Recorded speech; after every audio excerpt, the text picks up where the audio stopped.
Qué honor es poder nuevamente estar juntos. Tenemos con nosotros al hermano Tony González. Y hermano, yo no lo conocía sino hace poco. El Señor, a mí, tal vez a algunos de ustedes también nos dio el honor de conocerlo.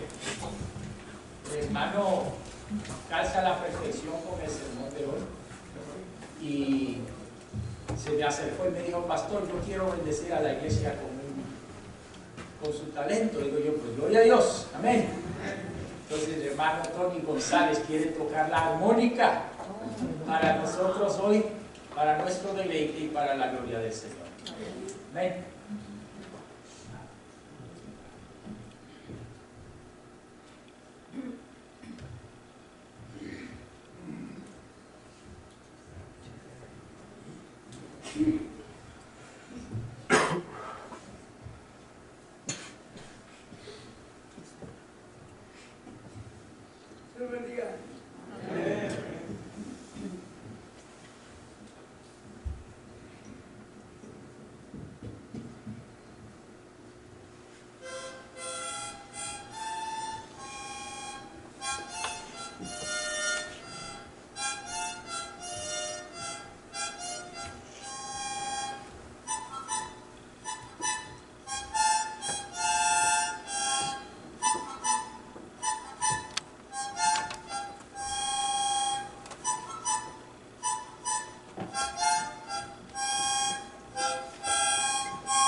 Tener el deseo de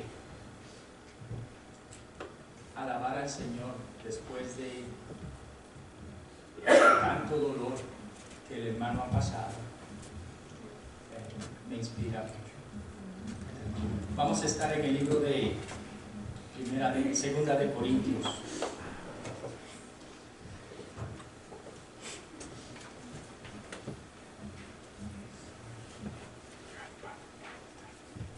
Vamos a estar cubriendo versículos del 3 al 11 del capítulo 1 de Segunda de Corintios. Vamos al Señor en oración antes de iniciar el sermón. Padre, gracias. Gracias porque nos amas.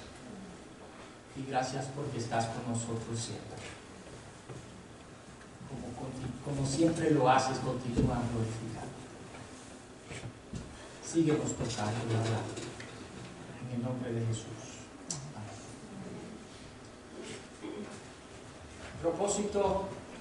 El propósito del sufrimiento es como he llamado el sermón de hoy. El propósito del sufrimiento.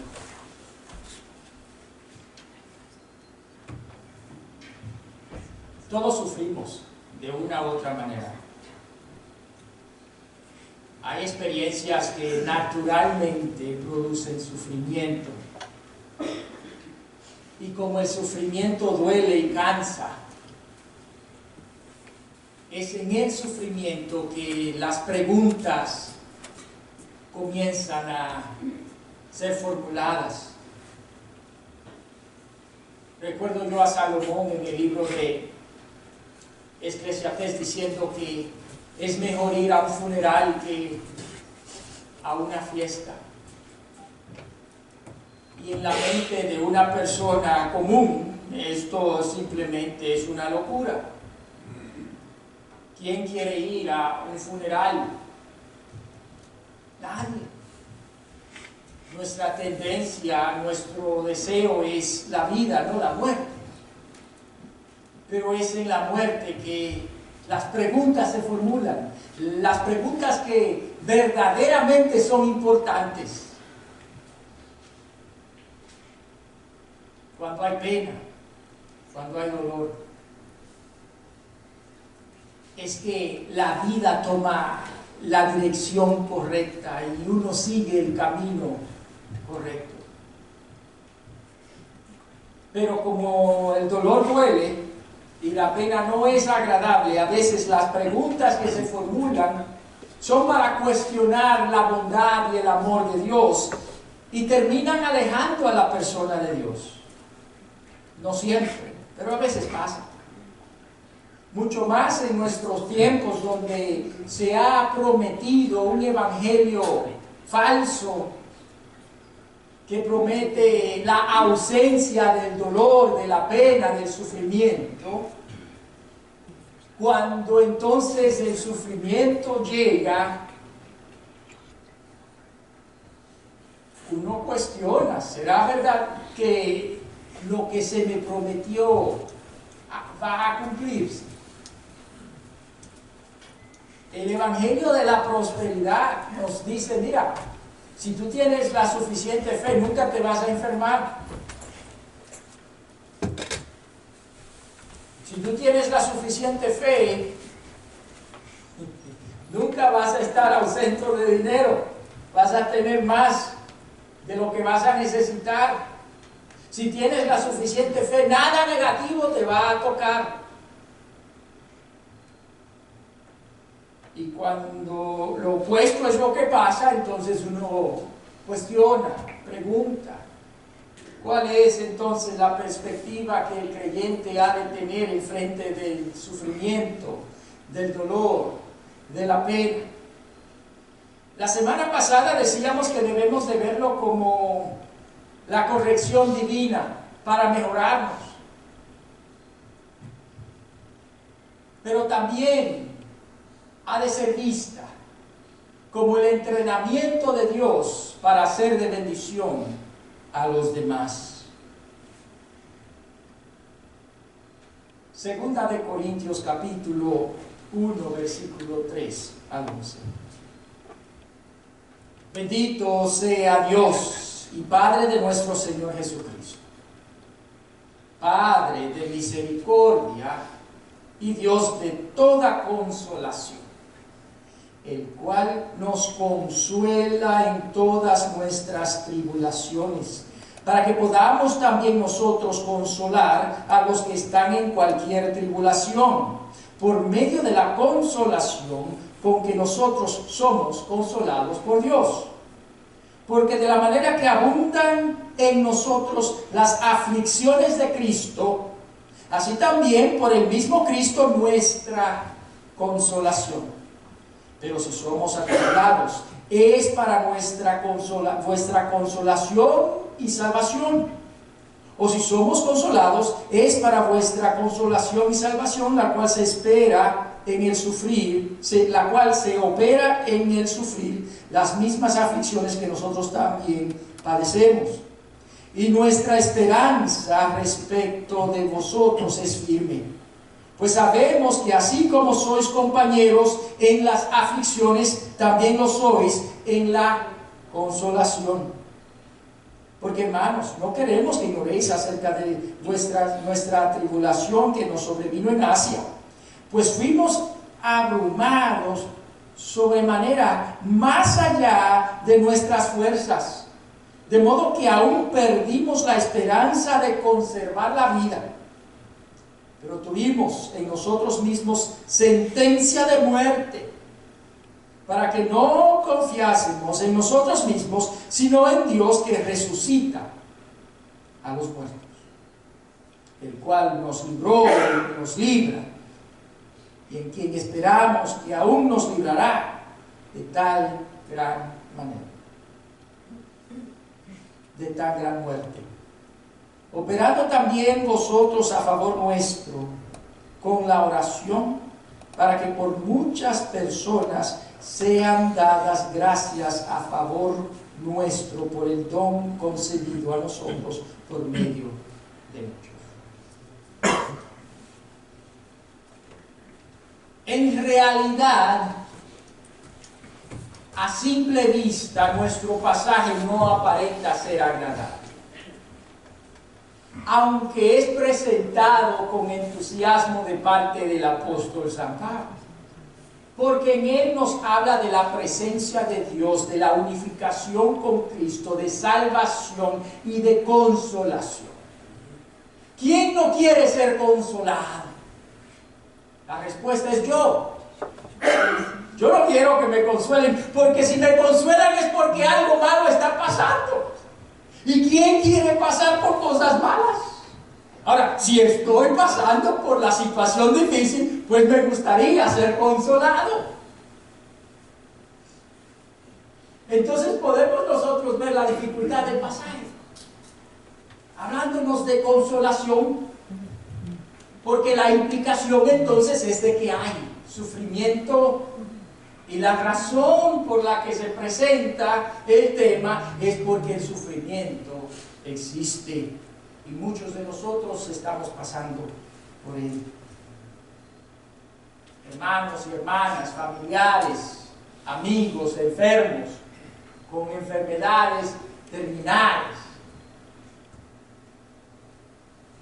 carencias financieras y responsabilidades que no cesan, matrimonios con problemas, relaciones familiares y amistades que se están rompiendo. Todos nosotros sabemos de estas cosas. Y qué bueno es entonces que, siendo este el caso, nos estén hablando de consolación. Y quien habla tiene experiencia en eso. Por eso habla. Un pasaje un poco misterioso. En primer lugar, ustedes reconocen que los libros de Corintios son escritos a una iglesia extremadamente disfuncional. Esa iglesia tiene problemas de un montón de índoles, ¿no? Los hermanos eran tacaños y no les gustaba contribuir para la necesidad de los demás. Había inmoralidad sexual dentro de la iglesia y nadie estaba diciendo nada, al punto tal de que había la pareja de uno de los miembros, era su madrastra, y nadie decía nada, todo está bien. Pero era algo que se sabía, ellos lo sabían. Iban a la iglesia, a las reuniones congregacionales con fines de emborracharse y llenarse el estómago cuando celebraban la Santa Cena. Oiga, a emborracharse a la iglesia usted, vámonos a la iglesia a emborrachar. ¿Qué es eso? Y no tan solo eso, sino que encima de todo eso, ignoraban la autoridad apostólica de Pablo. Por eso es que cuando Pablo escribe estas cartas están llenas de correcciones para una iglesia disfuncional. Pablo dice, oiga, cuando el que tiene hambre come en su casa, ¿para qué va a la iglesia a comer? Aparte de que emborracharse es pecado. Él le decía, oye, en la iglesia hágase todo decentemente y con orden. Si alguien va a hablar, que tome turnos. Oiga, cosa como de niños. Es a esa gente que el apóstol San Pablo le escribe con estas palabras tan positivas. Y la razón por la que le habla del consuelo es por los tablazos que le va a dar más adelante. Porque le va a decir verdades tan duras que les va a herir el espíritu. Y por lo tanto, es importante reconocer que tenemos un consolador y que en los sufrimientos y en las penas y el dolor, el Señor se glorifica, el Señor se manifiesta. Este hombre tiene ejemplo para dar de consolación, porque él sabe lo que es sufrir. ¿Se acuerdan ustedes la película La Pasión de Jesús? Yo no estaba teológicamente, y todavía no estoy, de acuerdo con la gran mayoría del contenido de la película, por muchas razones. Pero algo que es absolutamente cierto era la parte en donde estaban castigando a Jesús. ¿Se acuerdan? Los soldados romanos, uno por cada lado, tomando turnos con su látigo, y le pegaban. Y los látigos se le enterraban, la parte del látigo en la piel y la destrozaba. Eso era común, eso se hacía. De hecho, los romanos ya tenían calculado cuánto latigazo puede causar que alguien muera. Entonces lo que ellos hacían era, el punto de los látigos no era matar, la cruz era para eso. Era dar una buena golpiza para dar una enseñanza de que eso no se hace. Entonces, cuando ya subía de 40 latigazos, la persona corría riesgo de morir. Entonces lo que daban eran 39. No daban más de 39. Y como a esa gente violenta le encantaba infligir sufrimiento en la persona, se asesoraban de que eran 39. Y lo contaban a voz alta para no meterse en problemas, porque no se puede matar a alguien sin que haya habido previa autorización de muerte. Esa es la razón por la que Jesús es llevado ante Pilato, porque estaban deseando su muerte. Crucifíquenlo. Bueno, era la autoridad romana que podía dictar eso. Y los guardias no eran eso. Pues Pablo sufrió esos latigazos también. Y no solo en una ocasión, sino en varias. No tan solo eso, sino que también fue náufrago en alta mar por varios días.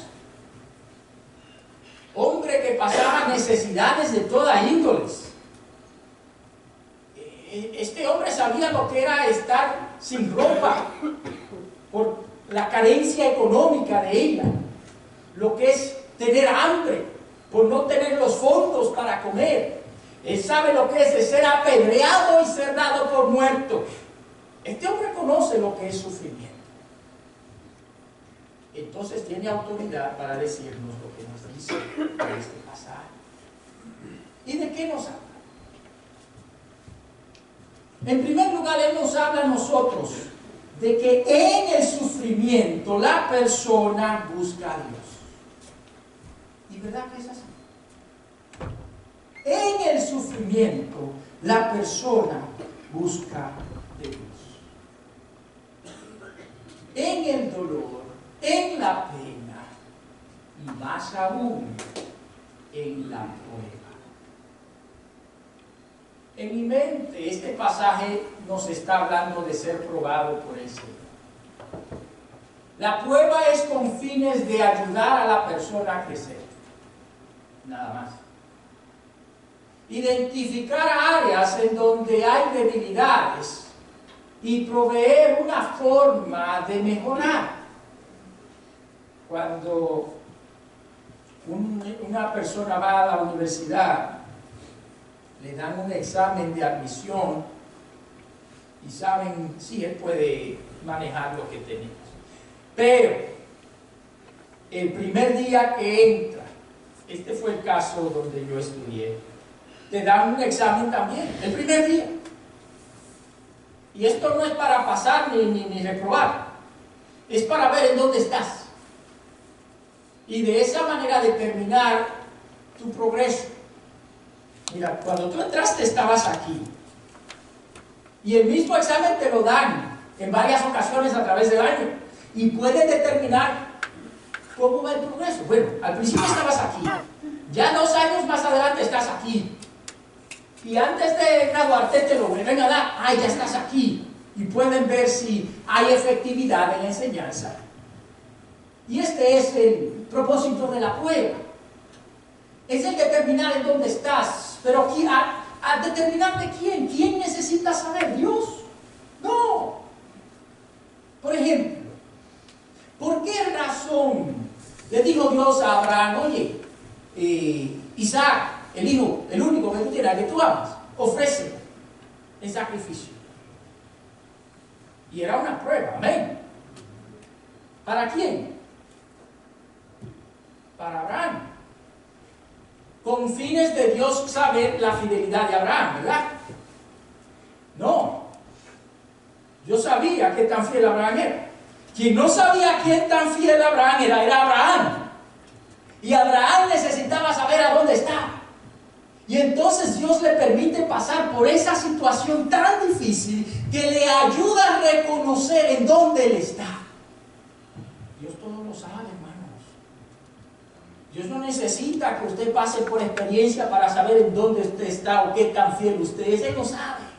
El que no lo sabe es usted y yo. Y para evaluarnos en cierta forma, el Señor permite que pasemos por pruebas, por dificultades duras. Tengo una hermana que me dice, el Señor me tiene hasta la tabla. Y yo nunca entiendo qué quiere decir eso. Pero yo creo que el Señor la tiene como en una prueba dura, es lo que yo entiendo. Hasta la tabla me tiene el Señor, no me deja tranquila. Con fines de corrección, con fines de ayuda, de progreso, crecimiento espiritual. Pero es en las pruebas y en las dificultades en donde la persona busca de Dios. ¿Cómo se dio eso? Fíjese lo normal del caso. Es que la persona se acerque a Dios cuando ya ha agotado todos los recursos. Incluso, yo he oído personas orar, decir, Señor, como no podemos ir a nadie más, venimos ante ti. Y digo yo, ay caramba. O sea, si se puede ir a otra persona, vamos a donde ellos primero. Y ya como por último recurso, vamos a donde el Señor. No, es donde el Señor que hay que ir desde el principio. Pero lo que pasa, hermanos, es que a nosotros nos gusta el control, ¿verdad? Y queremos resolver la situación bajo nuestros propios términos. Y cuando nos damos cuenta que eso no funciona, entonces vamos donde el Señor. Estadísticamente hablando, casi toda persona viene a Cristo durante el momento de crisis. Se murió alguien, se enfermó alguien está en la cárcel, se divorció, lo dejaron, etcétera, etcétera. Entonces viene. Cuando la cosa está bien, ahí piensa que es el Señor. ¿Saben? Pero fíjate que interesante, que aunque lo que estamos aquí somos personas que amamos a Cristo, aún así, nuestra fidelidad al Señor crece. Es cuando la cosa está dura. Y oramos más cuando tenemos dificultades. Y nuestra asistencia a la iglesia se hace sentir. Y la devoción al Señor es cuando estamos casi muriéndonos del dolor, de la pena, del sufrimiento, de las necesidades. El razonamiento sigue. Entonces, y lo bueno es que nuestro Dios es un Dios misericordioso. Y de hecho, así inició nuestro pasaje. Bendito sea el Dios y Padre de nuestro Señor Jesucristo, Padre de misericordia. Él no es tan solo misericordioso, Él la inventó. Él inventó la misericordia. Él es el Padre, el que sabe. No hay nadie más misericordioso que Él. Y es por eso que aunque es el momento de tribulaciones que nos acercamos y a veces cuando la cosa está bien lo ignoramos, Él aún nos recibe, porque es misericordioso, Padre de misericordia. Y Dios, de toda consolación, sigo leyendo, el cual nos consuela. ¿Por qué nos consuela? Porque Él es el Dios de consolación. En todas nuestras tribulaciones. Hay tribulaciones que yo preferiría no consolar. Porque a veces uno dice, oye, usted se lo merece. ¿Verdad? Ese es lo que usted hizo, entonces coseche lo que usted sembró. Y el sentimiento de justicia, ¿verdad? En uno dice, pues que sufra. Y obviamente nosotros no somos personas moralmente de esa naturaleza, pero ¿qué tal los que sí lo son? Los que sí lo son. Hay un señor que está siendo juzgado. Ese hombre ha matado cientos de personas. Cientos de personas. Como consecuencia de su desarrollo en el negocio de las drogas y la mafia. Él ha separado miles de familias. Y ese hombre recientemente se quejó con la justicia americana diciendo que lo estaban torturando en la cárcel. Yo, ay carambas, ¿quién empatiza con ese hombre? ¿Quién siente pena por él porque pobrecito se está traumatizando en la cárcel?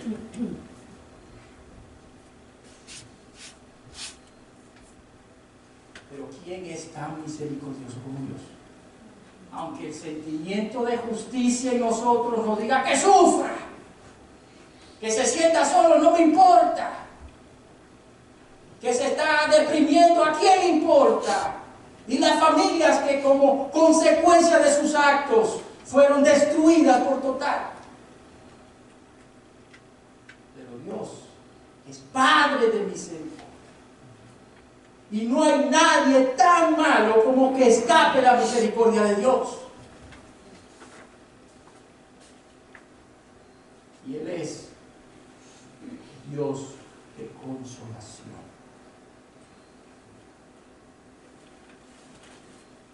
La misericordia existe porque algo que la demanda también existe.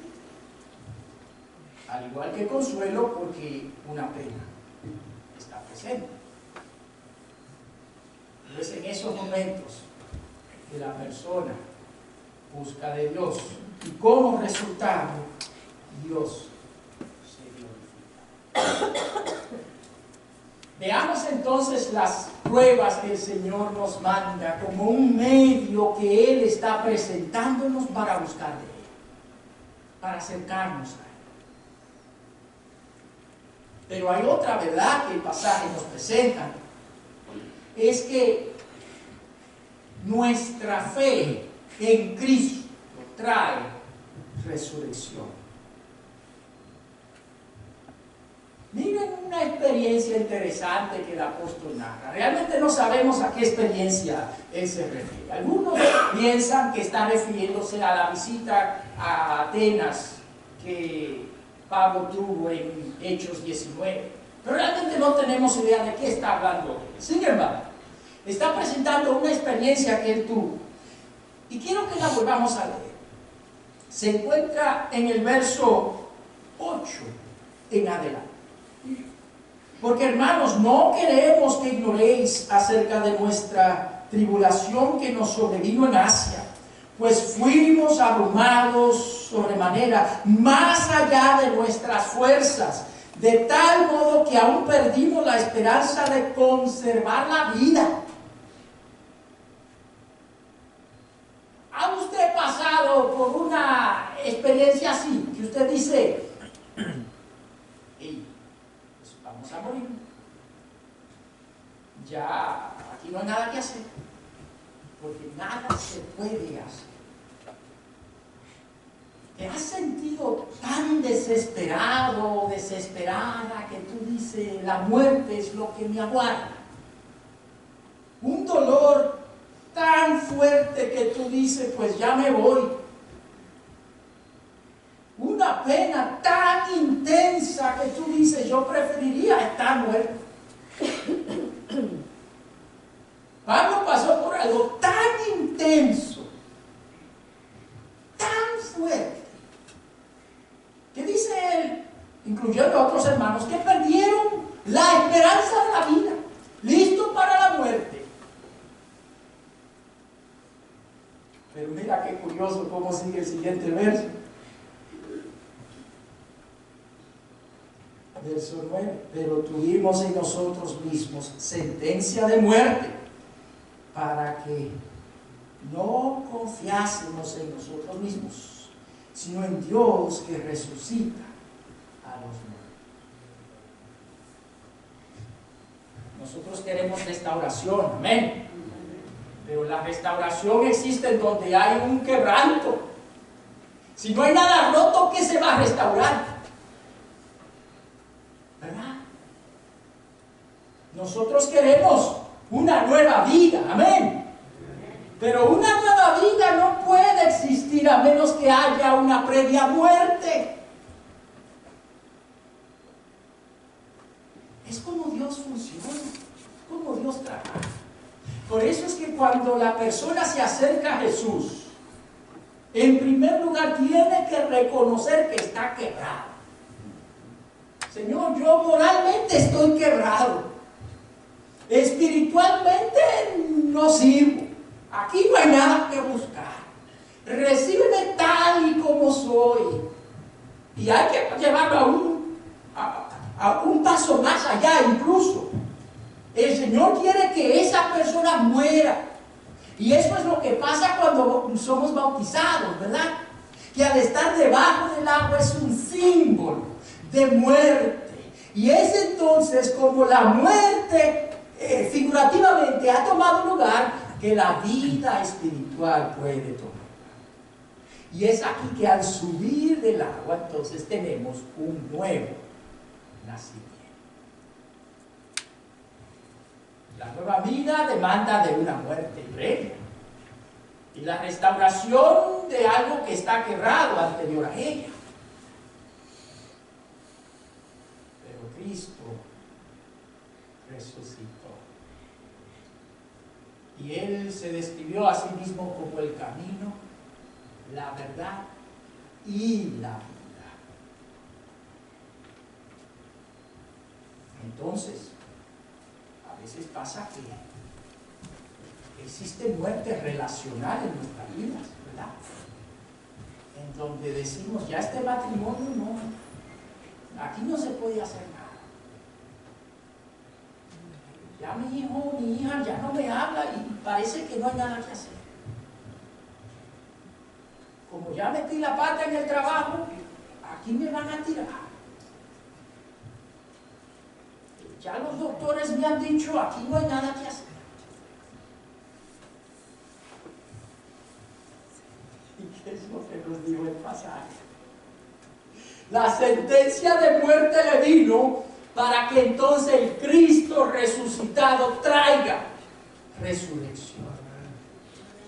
Y es entonces cuando ya yo no puedo hacer nada, entonces el Señor viene y se glorifica. Y Él muestra que Él es Dios, trayendo restauración, sacando del sepulcro las relaciones rotas y corazones destruidos. La sentencia de muerte estuvo ahí, no para que se muera por morir, sino para que Cristo se glorificara.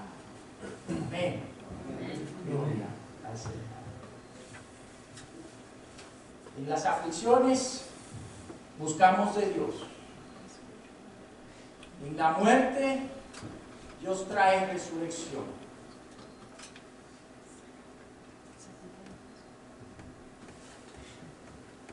Y no tan solo eso, sino que también el Señor nos enseña a consolar a los demás.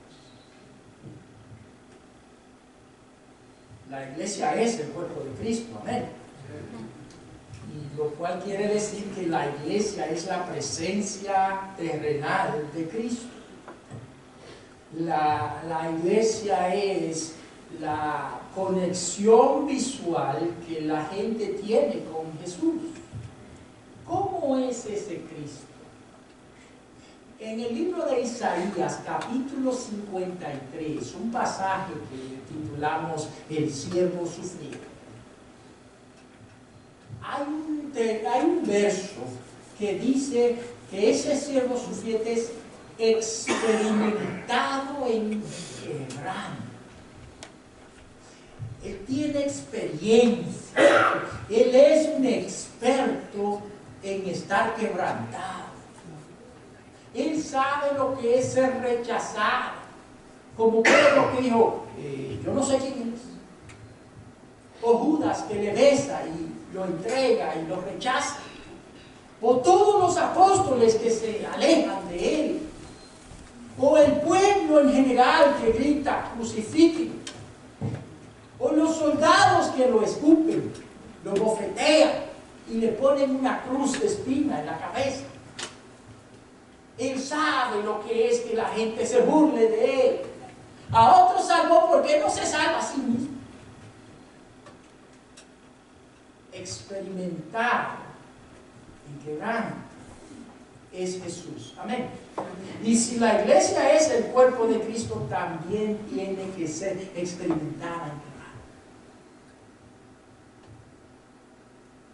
Pero el dolor no es por simplemente estar adolorido, es con fines de ser de bendición al que está sufriendo. Lo peor que una persona puede hacer cuando va a visitar a alguien que está muy quebrantado es decir, yo entiendo exactamente lo que está pasando. Porque uno no entiende. Recuerdo yo escuchar la historia de alguien que se le murió un hijo. Y un amigo se le acerca y dice, yo sé exactamente lo que está pasando. Hace 2 semanas se me murió mi perrito.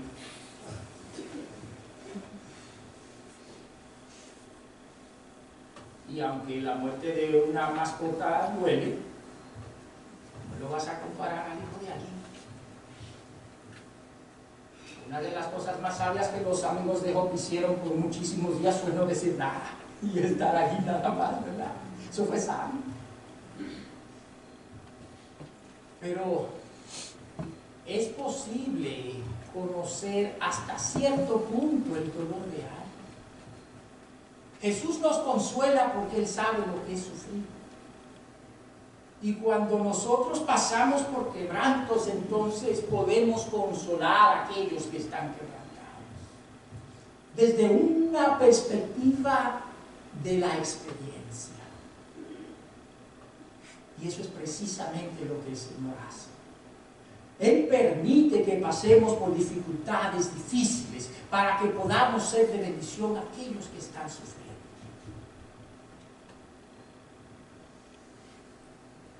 Y lo bueno es que la consolación del cristiano es la consolación de Dios. ¿Recuerdan ustedes esta conversación que Jesús tuvo con sus discípulos? Que dijo, yo me voy, pero no los dejaré solo, enviaré otro consolador. ¿Por qué otro? ¿Quién era el primero entonces? Si es otro es porque hay uno anterior. ¿Y cuál es el anterior? Jesús mismo. Porque Él es Padre de consolación. El cristiano es cristiano para consolar el alma caída, no para destruir, para acusar, para consolar. Y la consolación de Cristo es una consolación interesante, porque lo que hace es que edifica. La palabra griega aquí traducida como consolación también se puede traducir como confortar. Y la palabra confortar viene de la palabra fuerte, del latín forte. Confortar es hacer fuerte.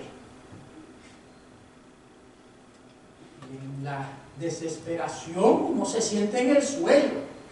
Y qué bueno es una presencia de alguien que te fortalece. Cristo hace eso para nosotros. Confortará mi alma, me guiará por senda de justicia, por amor de su nombre, dice el Salmo. Quiero pedir al grupo de alabanza que por favor pase. Hay pena, hay dolor, pero en ella buscamos de Jesús. hay sufrimiento y soledad, pero en ella el Señor se glorifica, resucitando de los muertos. Hay lloro y hay quebranto, pero también hay consuelo. Hay consuelo de parte del Señor a nuestras vidas, y hay consuelo de parte nuestro a aquellos que están sufriendo. Yo quiero, mis hermanos, que esta mañana le pongamos al Señor todo nuestro dolor, todo nuestro quebranto, toda nuestra pena. Confiemos en Él, esperemos en Él y recibamos la fortaleza que Cristo nos da. Como Pablo dijo, todo lo puedo en Cristo que me fortalece. Tomemos esa decisión mientras nos ponemos en pie. Ahora, si usted no se ha arrepentido, pasa al frente, entrega tu corazón a Cristo y recibe la consolación eterna del Padre, de la misericordia y consolación.